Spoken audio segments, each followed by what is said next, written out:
The Gateway brings you the day's news each weekday from around the St. Louis region and the state capitals in Jefferson City. Our schools are accredited. We don't need this bill. And Springfield. How many more years must pass before lawmakers see time is of the essence? I'm Abby Larico. Join me each weekday for The Gateway on the STLPR app or wherever you get podcasts. St. Louis Board of Aldermen President Louis Reed is running for a fourth term in office, and the Democratic official has ambitious plans for another 4 years. Reed joins us on the latest edition of Politically Speaking, so let's hit the music. This is Politically Speaking, the longest-running episodic podcast about Missouri politics.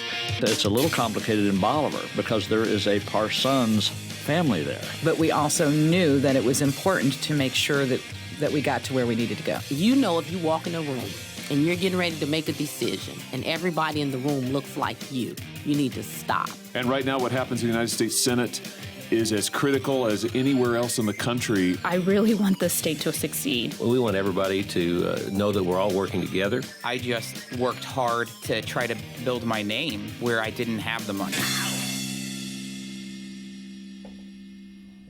And welcome to Politically Speaking. I'm your host, Jason Rosenbaum, a reporter with St. Louis Public Radio. Joining me in studio today is his colleague, Rachel Lippmann. And joining us for the fourth time, you've joined the Four-Timers Politically Speaking Club. We really do need like buttons or coins. You or get a patches. jacket. Wait, I thought jackets were for the fifth. Yeah. Well, I mean, it's a lesser jacket than people who've been on the 5 times. Yeah. Our guest today. I'll take a jacket. By the way, our guest today is Louis Reed, President of the Board of Aldermen, City of St. Louis. Thank you very much for your time, sir.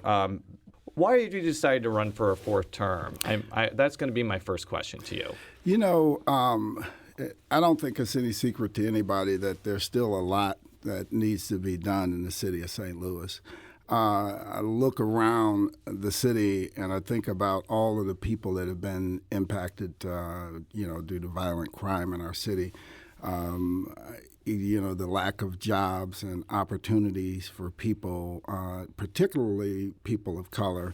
When you look north of Delmar, a lot of the young men are still struggling to be part of this city, right? And they don't feel like they have a place in our city. And as a father of 4, that bothers me. And, I've spent my time in public office working to usher on some of those changes. I see now that we're right here on the threshold of making some major change happen. So I'm looking forward to having an opportunity to begin that work. You've heard about my program, Operation Ceasefire and Operation Cure Violence. Those types of programs can go a long way in terms of changing the dynamics of our city. We look here at our city and metropolitan areas across the country have been able to drive their violent crime rate down by 40 and 50%. Can you imagine St. Louis where we've driven our violent crime rate down and our murder rate down by 50+%? And we're out of the top 10 for the first time, in decades. Probably. Decades, yeah. Those things make a difference, And the other big things that are coming up, we have this major redistricting coming up, right? And it's going to take some strong and some measured leadership to get through that. And just to clarify for people, this is the planned redistricting, the required redistricting and reduction of the St. Louis Board of Aldermen wards, not the sort of broader major merger thing that we're talking about here. Yes. And, and Rachel, you were around at the last redistricting. It was this past one where I was the president of the Board of Aldermen. It was the first redistricting in the history of our city where we had not 15 aldermen, but the entire Board of Aldermen all co-sponsored a map. We finished the map in record time. You didn't hear a bunch of fighting and things like that happen. Yeah, like in 2001. Which were you were also there. Yeah, I was there, but I wasn't leading the board then. Oh, no, you were just the alderman from the 6th Ward. Yeah, but continue. Had just got started. So, but, it's going to take, again, some strong measured leadership to get us through that, right? When you look at, what happened around the Mike Brown shooting, and more recently this Stockley verdict, right? And both of those issues, when both of those came about, at the Board of Aldermen, you didn't hear a lot of fallout and people dividing by race and stuff at the board, because I was working to ensure that everybody stayed together and worked for the betterment of our city. And we came out of both of those issues in a stronger, better position. I helped lead the city through one of the worst, economic downturns in this nation, and we came out of it whole, right, with a balanced budget every time. To be fair, that is required by the charter. Well, it's required by the charter, but to deliver it where it works is a wholly different thing. So we were able to do that, right? We were able to do that. We came out strong, and now we're rebounding. We have a lot of major projects and things in the works that will help to fuel some of the social programs that we need around the city to make a difference. So, I have an extensive past in terms of my body of work at the Board of Aldermen and on major issues to better our city.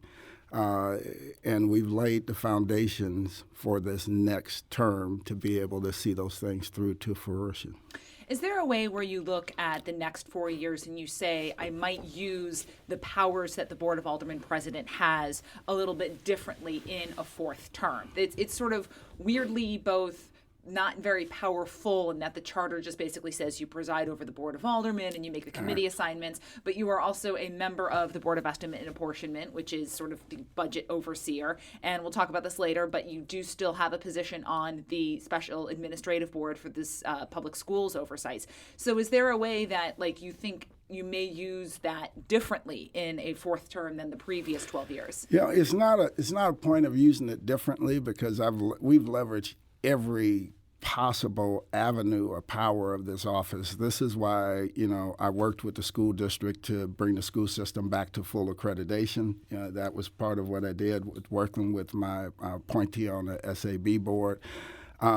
Major issues that moved through the Board of E&A, through the airport and East-West Gateway. I've been at the forefront of all of those, like the East-West Gateway, One St. Louis plan. I helped to usher on that regional sustainability plan through my role at East-West Gateway.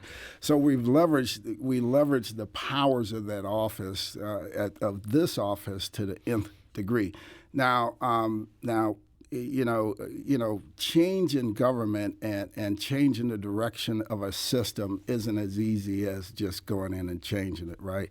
It takes time, and it takes a lot of partnerships that you have to build with other offices not just within the Board of Aldermen, but outside of the Board of Aldermen to achieve those goals. It's akin to changing the direction of a battleship. You just can't do a donut, right? You just can't do a U-turn. It would take a while. It would take a while. You can't do a U-turn, but you have to, when you're at the table, you're just one voice, right? And you have to leverage that voice to as much as possible to move things, right? And this is one of the things that the other couple of people that are running for this office, they have no idea. They believe that you can cure cancer by being the president of the Board of Aldermen. They believe that you have a magic wand and you can swing it and say, okay, now all the LRA properties are now renovated, right? And it just doesn't work that way. There's a difference. There's still a difference in the executive branch of government and the legislative branch of government. And that was going to be my next question. I know that a priority of yours has been to reduce crime through those aforementioned programs, but we all know that because of local control, the police department is heavily controlled by the mayor, basically. Oh, absolutely. So the buck stops with her and her administration, and I guess the Board of Aldermen can work around the peripherals. But my question for you is, with that structure and with that limitation, how can you deal with crime? Because especially for aldermen, they're the people that hear about it, Absolutely. but they're not really the people that can change the policy. That's the mayor. And I want you to kind of explain how you break through that structural barrier. And actually, that's a very good example. All right, so when you're looking at public safety, for example, that resides in the executive branch wholly and completely. There isn't a dotted line reporting to any member of the Board of Aldermen, myself. There's not a solid line. There's absolutely no reason that any member of public safety or the police department or public safety director have to listen to us at all, right?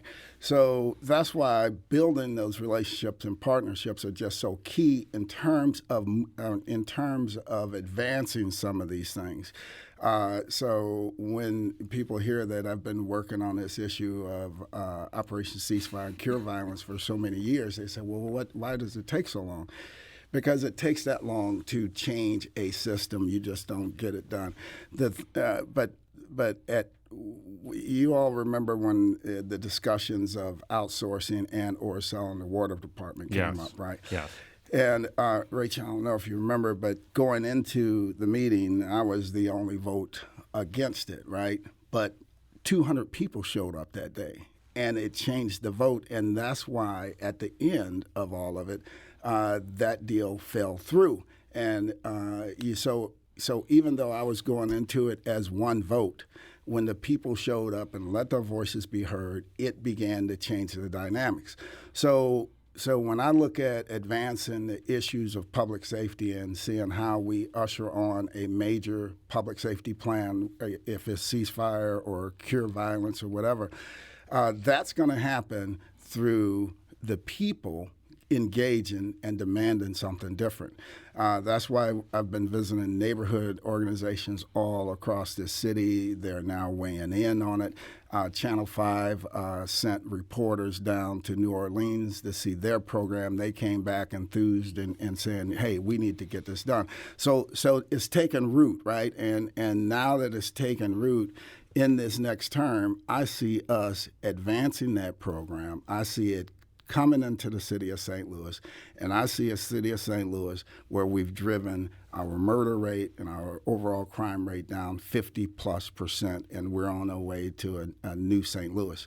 I talked to you beforehand. You haven't ingested the whole 160 pages of the Better Together plan, so I'm not going to ask you for your opinion of that. And also, to be fair, the plan came out after the other two. We spoke to the other two. So we're wanting to do that for fairness, but the idea of a city-county merger has been floated around for a long time. When you ran for mayor in 2017, I definitely asked you about it. Yeah.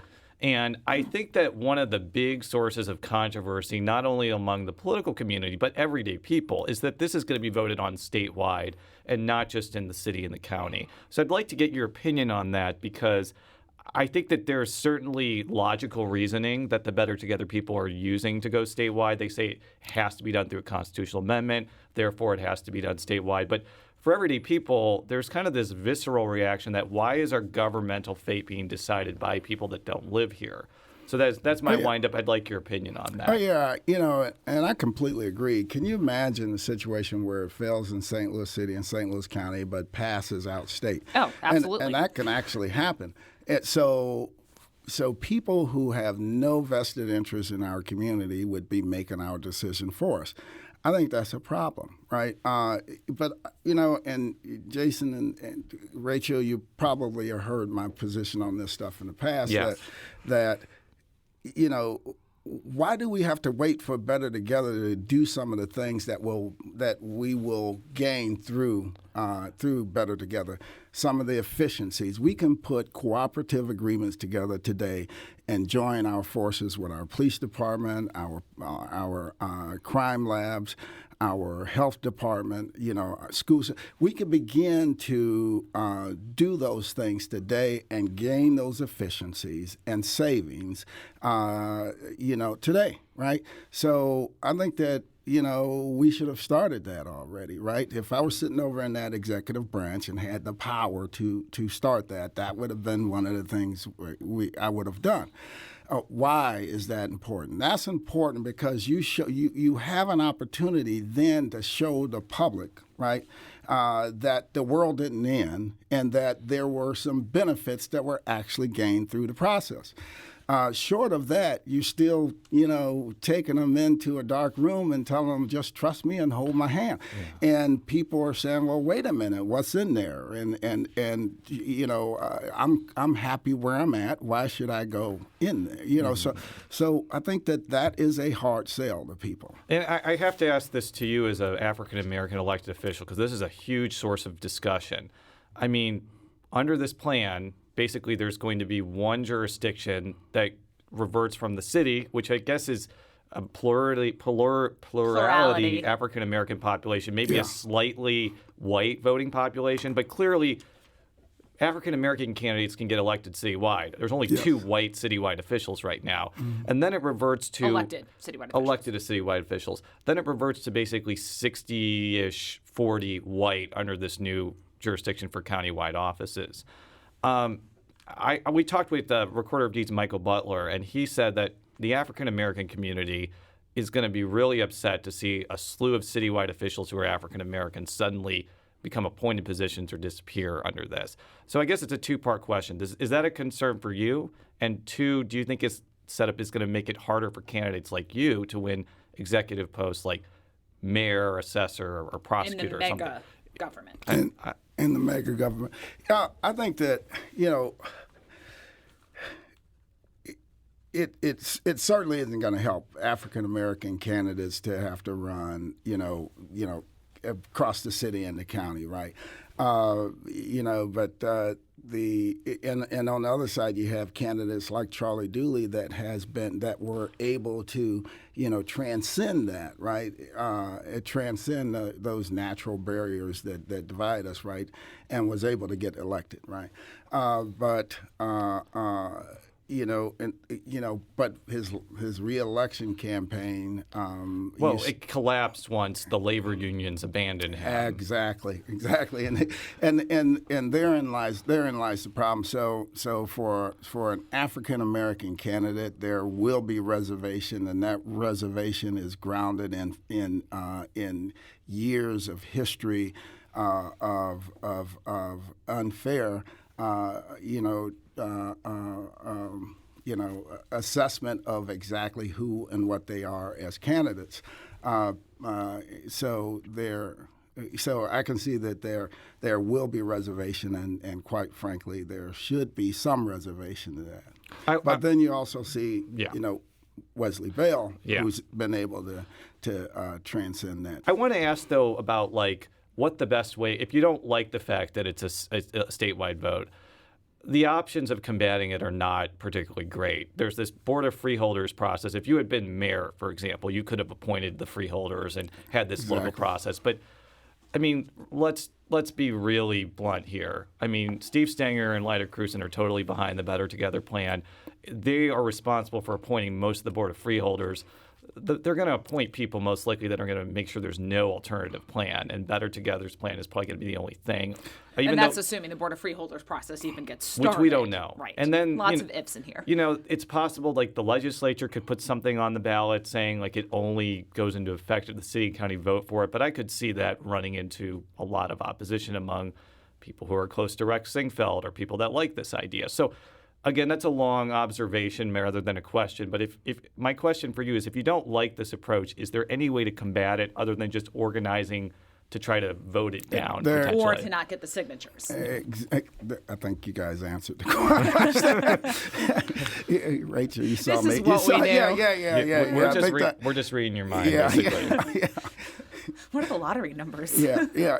So basically, maybe the way to combat it is an organized effort to not sign the petition or something like that. That's the only thing that. What's the natural leadership for that then? I mean, we know who's sort of behind. We know who is behind the effort for the statewide vote, who's going to be gathering those signatures. who leads any kind of opposition? Well, you need the major groups that who have their as part of their mission, fairness and equity, equality, and all these things. So, quite naturally, the NAACP, the city, county, and state, right? I think that you have them engaged in it. I think you have, various different, social service organizations, nonprofits that have the ability to engage in political ballot initiatives, get involved. And I think you have, I think the activist organizations can play a major role in raising awareness and educating people as to exactly what this is, and making them aware of what their options are. I can see somebody like Kayla Reed playing a major role in organizing people across the state to bring some awareness and getting people mobilized, right? I think you have to leverage all of those things in between to be able to do it. And where does the money for it come from? I mean, we know that for Sinkfield, what he's going to have to spend on this signature campaign is a rounding error. And I have to point this out. I don't think Sinkfield is going to be the only person bankrolling this. But I think there are going to be some major businesses that are going to put money behind it. He's going to. Yes. Yeah. Like, where does the money come from? It's a rounding error for Sinkfield. It's a rounding error for some of these PACs to put what they would need for a signature campaign into the coffers of whatever group does this. Yeah, the funding for the stopping the signatures and stuff, that's going to be very tough. I think it's going to be tough to be able to raise funds for this. This has to be a grassroots, groundswell movement. I mean, there's just no way around that being the way this has to take root. It's not going to be by just one major investor or two major investors ending up and saying, okay, I will help fund this thing. I don't see that.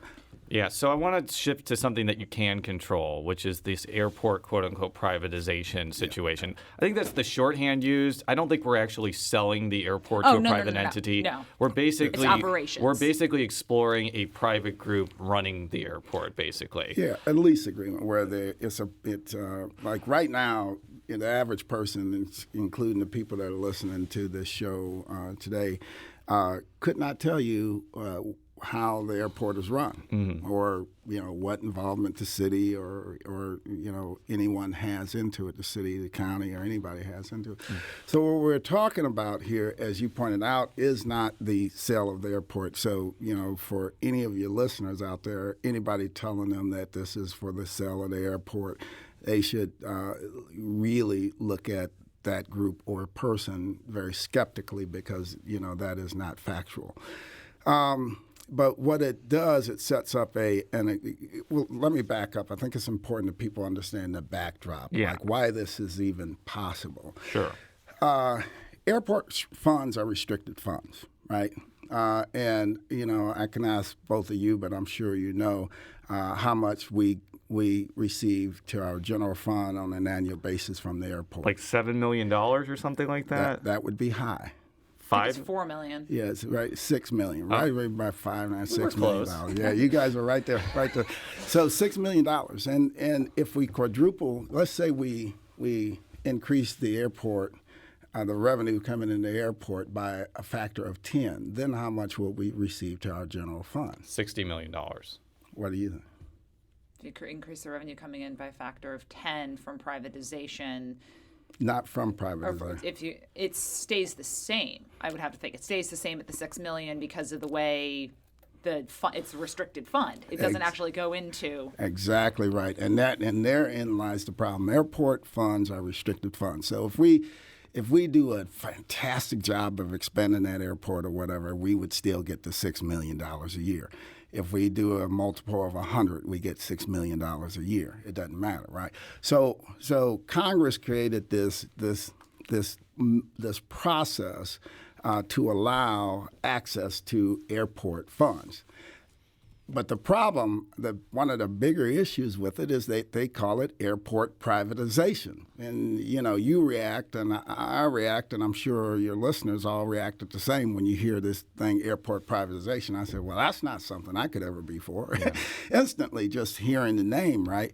But when you understand that airport privatization isn't the sale or divesting the airport and putting it in the hands of some private operator just to do it as will, that is not it. So we know that there are restricted funds. Now, you guys know approximately how much debt we're carrying on the airport? A lot, because we expanded the runway way too much. Yep. Rachel, what do you think? 35 million, somewhere in that range. All right, and just give me a number. $750 billion. $750 billion. $1 billion. I was going to say million, but I know it's a lot because that runway costs like $1 billion or $2 billion, right? Yeah, we're sitting here with over $600 million in debt. Yeah. Right? So that airport is out there at $600 million in debt, and we're getting $6 million a year. It would take us 100 years using every penny that we have rolling back into it just to pay off the debt in the airport. So we're carrying $600 million in debt.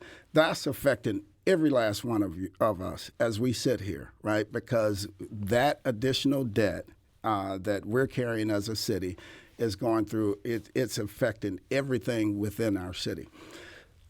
So one means of addressing that issue of debt is this agreement, this partnership agreement that you would have through the powers that Congress have placed in this bill to unlock some of the revenue within the airport. So what does that mean? On day one, if indeed this thing would go through and go full, all the way to an RFP and an actual outsourcing agreement, the city of St. Louis could get a check for somewhere in the neighborhood of $2 billion. Not a project, but a actual check for somewhere in the neighborhood of $2 billion. If you got a check for $2 billion, the question would be, what would you do with it? You can wipe out the debt that we have, $600 million, right? Instantly, everybody in the city, every business, everybody in the city does better because because of the pressure from the $600 million and the cost that we have to pay for money, right? So we end up, the city is in a healthier, better place just paying off the $600 million. And then you would have somewhere in the neighborhood of $1.4 billion left. What would you do then? You can take out, we're getting the $6 million a year, right? You can take the $6 million a year through the length of the contract and off of the top of the 1.4 and plug it right back into the deal. So what would happen? What would happen from there is that we would have, we would, into the future, people who would come after us would still get that $6 million a year that we're getting through the, in perpetuity. And we'd have somewhere, let's throw it out, somewhere in the neighborhood of about $1 billion left. To begin the work to transform things across our city. And that's why it's important that we at least take a look at it. Regardless of what the deal looks like, and we'll get to what you think it should look like in a second, should the public vote on whatever deal, if there is a deal, comes out of this? Should it go to a public vote? I think that I support a public vote. And the reason I support a public vote is because any deal that would come before the board or the board of E&A, I think it would be so good in terms of anything that I would support. I think that the public would automatically be in favor of it also. So I don't see any downside to that. I think that the public properly informed will make a good decision. And when you say public vote, it means the citywide voters would have to approve this before it goes into effect, right? There's various different iterations of that, right? So how are you defining public vote then? I'm defining public vote as what Jason said, right? And that isn't how everybody's viewing a quote unquote public vote, right? They're viewing a public vote. Some people are viewing a public vote as a public vote even before you look at it, right? Some of them would like to see it stopped in its tracks and us not even take a look at it. And, for people that are sitting in that group, look, I understand the hesitation because it's a huge unknown, right? But I also think that it would be, malpractice not to even look at an opportunity that could truly transform our city. What would have to be in the deal for you as a member both of E&A and as an alderman to vote to put it to the people? It would have to be something that would truly transform our city. I mean, it has to be transformative. It cannot be just about a better airport or the airport, right? If that's what we're looking at, let's just I would just leave it as is. I wouldn't, I would not even, venture to say we even need to be looking at it if we're just looking at, how do we get a better airport out of this thing. But if we can transform our city, if we can see families not being traumatized the way we see them today because we have the resources to transform these neighborhoods and to correct some of the historic inequities that have found their way in neighborhoods across the city, I think that is important, and I think we should look at it. So it has to be something that gives us an opportunity to do that, right? The things when we look across our city, just like urban areas across this country, the things that you see playing out in front of you are a lot of that's not those things aren't by mistake, right? Those things are those things a lot of times are by design because of the way the business community operates, the banking systems operate, and ultimately you see it playing out within our community. Because there have been a lot of white aldermen who have said under no uncertain terms will they support a quote-unquote privatization deal, it basically puts the Black Caucus in the prime position of leverage to get what they want out of this. They could basically say, if you don't direct all this money to the north side to rebuild streets, tear down vacant buildings, build houses that are made of diamonds or something. I'm being facetious, obviously. Yeah. Then they could just say, well, we're not voting for it, and it dies. So is that kind of what I haven't talked to a lot of aldermen about this issue, but is that kind of the dynamic that's going on right now that may kind of push against any sort of citywide vote? Yeah, that absolutely is playing a role, and I think you're correct in your assessment that is playing a role. But the way I see it is, a lot of aldermen are not going to come out and say that they support anything dealing with the airport because it's been so poorly covered, right? So in the media, nobody's really explained exactly what it is. So it is a risky proposition to even get close to it. So, it's a safe political position just to say, well, guess what? I would never support it. If I'm elected, it's guaranteed that I'd kill it, right?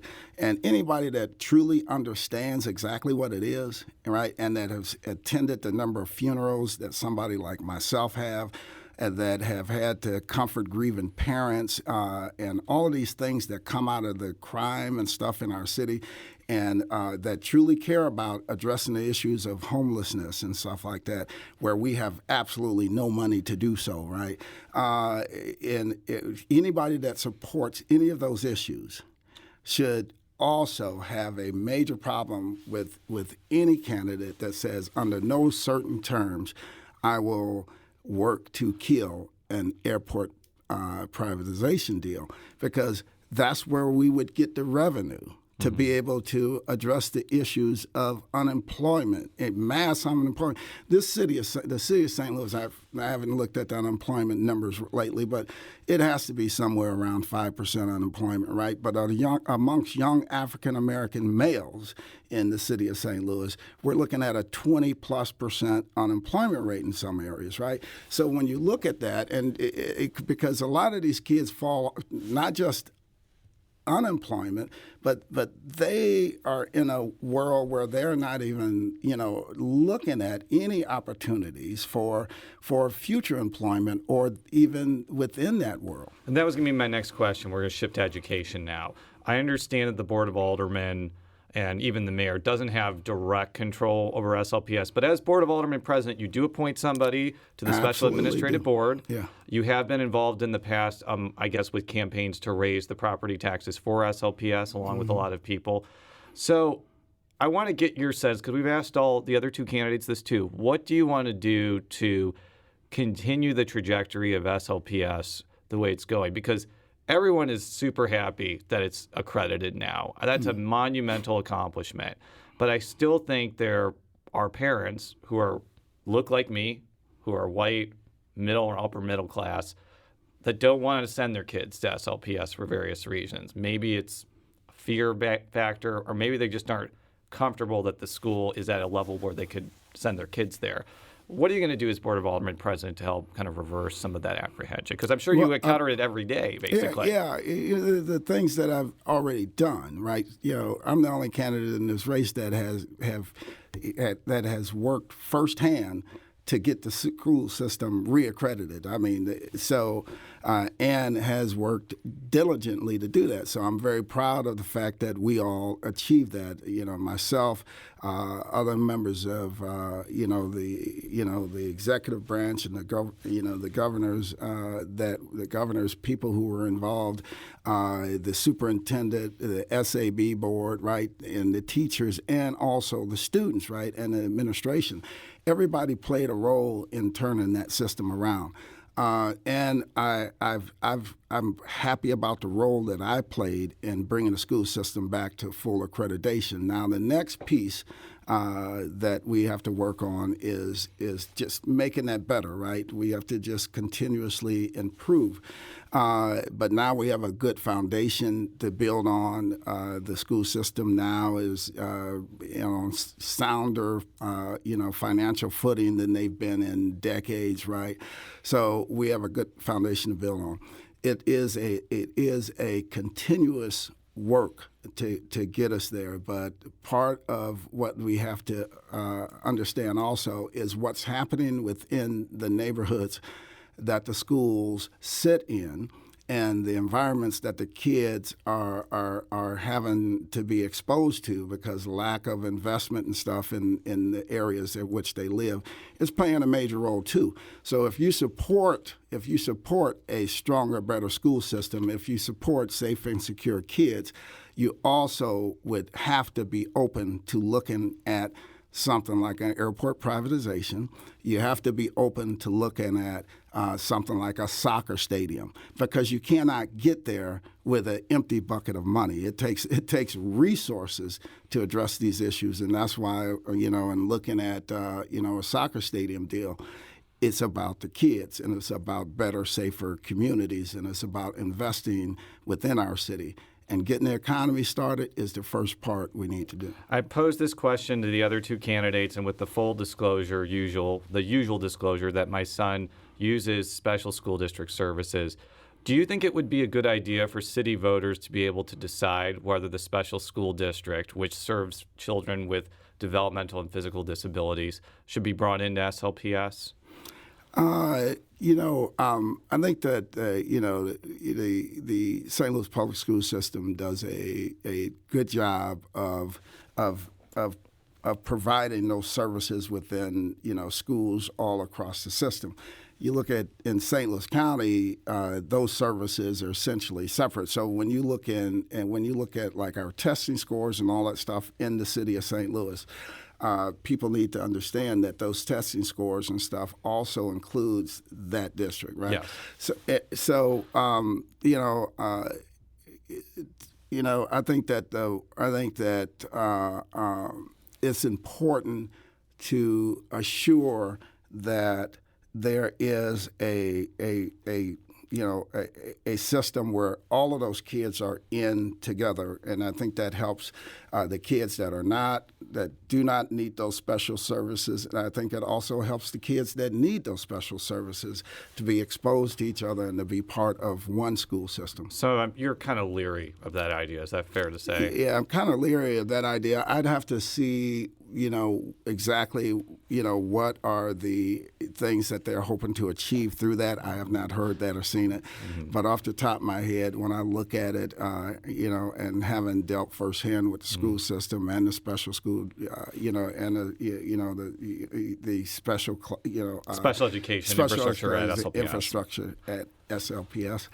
I think that they do a good job. This is a really interesting contest because you have three candidates with varying strengths as far as the map goes, and it's kind of unpredictable. No. You beat an incumbent in 2007, and then your last two races for this post, have they both been against Jimmy Matthews? I think so. No, there have been various other candidates that have run. Essentially uncontested. They have not been as competitive as this one. Mm-hmm. So what is without giving away your strategy, because I know that you're not going to delve on that in the show. We've tried every time to get this, and it I think that kind of your natural. You're a very interesting political figure in that you live in basically near South St. Louis in the 6th Ward, but you have kind of a history of doing very well in North St. Louis, which is predominantly African American. And there's this added factor that there really is no clear favorite in the largely white Southwest side.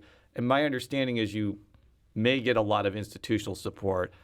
The other two does have the final. So I want you to explain like kind of what the path to victory is first before I ask any follow-ups. Well, first thing is I don't know if you guys have ever followed me around town, but my messaging is the same no matter where I'm at in the city. I'm just straightforward, factual, and honest to people about what I think we need to do to move forward. My body of work eclipses any of the other candidates. So, in terms of being able to stand on your record and what you've delivered, right? The things that I've already delivered are things that they would hope to be able to deliver through the course of their political career. The Affordable Housing Trust Fund, I was one of the 9 people that created that fund, right? That now has, had over $41 million go to, very important housing needs and rental assistance needs all across the city. 1.5 million bid nights for the homeless and so on and so forth, right? And that's a big issue for a lot of people, a lot of my opponents, right? Well, I've already done that. If they want to talk about the school system, I was one of the people that took a direct hands-on role in taking the system from being an unaccredited system with a marginal financial footing and bringing the system back to a solvent system, right, and full accreditation. Right. If they want to talk about the issues of environmental stuff, right, I led the One St. Louis Regional Sustainability Plan, and now the whole region, not just the city and county, are under one regional sustainability plan now. I'm the one that introduced the, Ready for 100 to take the city back to full, to take the city to being, fully 100% renewable, right? And so on and so forth. So, and then if you want to look at other things, if pets are your thing, right? I'm the guy that brought the concept and introduced the bill to allow for dog parks in our city. I mean, I'm the guy that created Bike St. Louis. I'm the guy that created the Prop S Fund, the Youth Crime Prevention Fund. Now that we've helped over 20,000 people, kids across our city, go on to do better things, right? And the list goes on and on and on. There isn't one sector of, if you're looking at it, from social service issues, if you're looking at education issues, you're looking at business development. As the alderman of 6th Ward, across my time at the alderman of 6th Ward, I did over $1.6 billion in new development in that ward alone, right? I think the Board of Aldermen is more unified and working together than it ever has been before. You do not see the division at the Board of Aldermen that you used to see in the past. I was able to get the board to all work together for drawing of the map, which is one of the most divisive things that ever comes before any elected board. And we were able to do that and have all the members, sign on to be co-sponsors and all work together to do that. That is absolutely unprecedented, right? So if you look at any sector, anything, any of those things, right, the things that my opponents would hope to do one day are the things that I've already done. So we're on to the next chapter to say, okay, what next? What are some of the urgent, critical things that we can do to tie the fabric of all these things together? I know it, I understand it, and I'm ready to deliver it. But it doesn't change the fact that the map is very different now. You're outlining a lot of what you've done, but that it not necessarily is what may appeal to voters who, with other different constituencies. Again, without giving away the political strategy, what does it look like when you have a candidate who has run successfully in basically half of the city, has the name recognition, et cetera? Does it change, or how does it change how you approach it? I mean, also, too, Jamilah Nasheed has beaten some pretty formidable candidates in the past, and Megan Green has her own constituency, too. So that's I'd like you to respond to that. Yeah, Jamilah Nasheed has never been in a race like this, ever in her life. She's never been in a race like this. And she has never had to run against anyone with the record that I do, right? And someone that has the broad appeal end to end across the city, in every sector of the city, whether you're north, south, or central. We have a solid constituency, and that constituency is built on years of working within those communities and delivering on the things that are important to the people within our community. The people of the city of St. Louis, they know me. They know my record. My record is like I said, the other candidates that are in this race, they can't even begin to get a complete understanding of it, the depth and the breadth of the volume of work that myself and my team has been involved in and delivering for the city. To answer your question, Rachel, the biggest thing that we have to do within this race is just to remind people of exactly how some of these things exist that they enjoy today, and our record, right? And also the record of my opponents. I think that is fair, and I think that is something that people should look at. If I was sitting in front of you right now in a job interview, one of the first questions any interviewer asks an interviewee is, tell me a little bit about yourself. What have you done in the past, right? And it's that question that ends up being the thing that just is the biggest liability for both of my opponents. They do not have that record.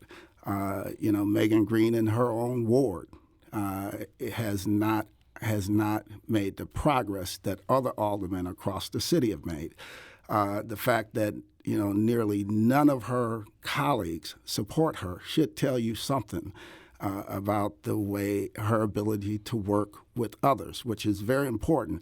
Our system of government across this country is built on being able to work together, being able to respect the opinions of others, and work toward some common solution, a blended solution that takes into account the ideas of others. And I've been able to do that very successfully, which is why overwhelmingly the members of the Board of Aldermen are supporting me. State reps, state senators are supporting me. And business community, residents, nonprofits all support me across the city. Thank you so much for coming in today, and we will be having the other candidates that we recorded on in the following weeks. This is a very important race, as I said on the outset, so we appreciate your time and the time of other candidates. For all of our stories, stlpublicradio.org. Follow me on Twitter, J. Rosenbaum. Follow Rachel on Twitter at R. Lippmann, 2 P's, 2 N's. Is it Pres Reed? Pres Reed. And how is there also a website, too, and other stuff? LewisReed.com. All right. Thank you very much. Until next time, so long.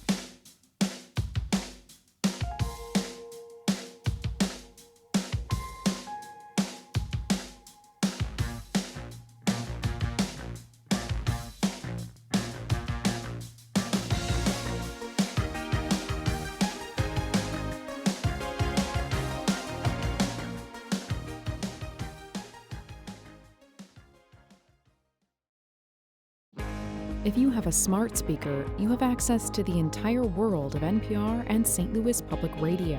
All the latest news and all the captivating stories. Activate our voices with yours by telling your smart speaker to play St. Louis Public Radio.